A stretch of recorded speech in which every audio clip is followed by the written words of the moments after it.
Ako si Jade Buhoy at narito ang mga napapanahong balita.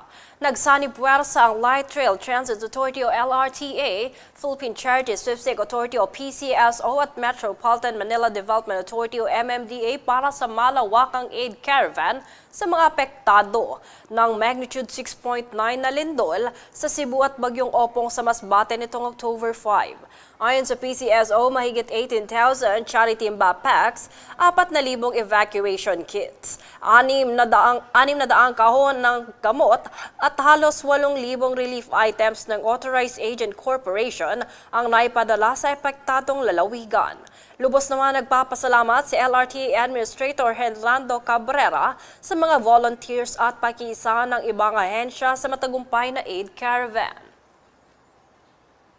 Bilang pagtugon naman sa pangangailangan ng mga apektadong pamilya ng OFW bunsod na nadaang bagyo, nagpaabot ang pamahalaan ng mga ito sa Pampanga. Tunghayan ang ulat mula rito.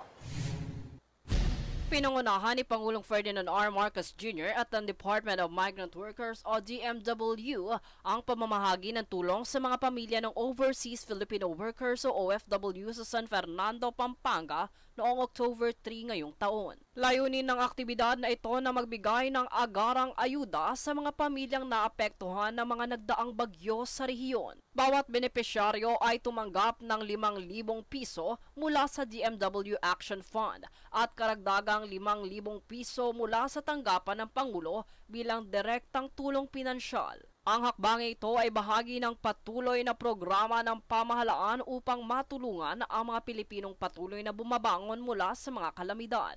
Kasabay ng distribusyon ng ayuda, nilagdaan din ang Convergence Memorandum of Agreement o kalasag ng proteksyon.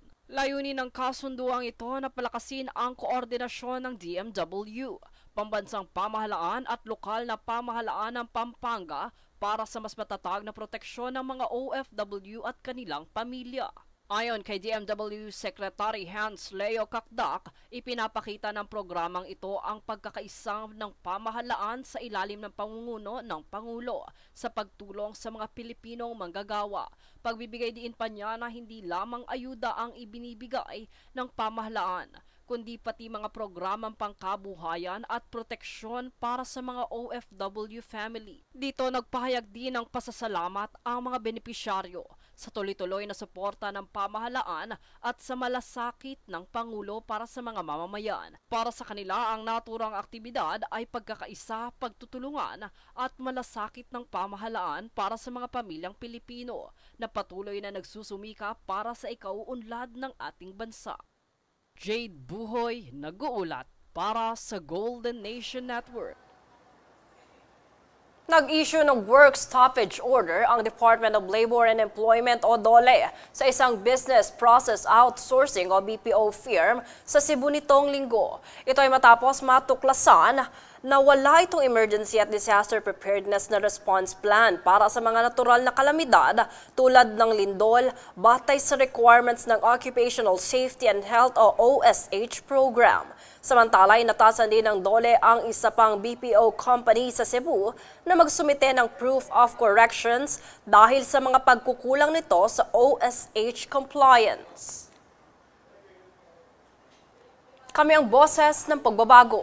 Ako si Jade Buhoy at ito ang News Force. Sa ulo ng mga balita, PhilHealth pinalawak ang benepisyo ng orthopedic services para sa mga biktima ng lindol sa Cebu. Pagtaas ng minimum wage sa Calabarzon, epektibo na. Pagkatapyas ng pondo ng DMW at OWA sa 2026, ikinadismaya ni Senator Raffy Tulfo. Senator Lacson tuloy ang laban kontra korupsyon sa kabila ng planong pagbitiw bilang chair ng Blue Ribbon Committee. 10 tripulante ligtas nang nakabalik sa bansa mula sa pang-aatake ng Houthi rebels. Alex Yala tuloy ang WTA Tour sa kabila ng early exit sa Suzhou Open. 4 na events line up hanggang Nobyembre. Patas at pantay na balita, komprehensibong ulat para sa pulso ng masa. Ito ang News Force.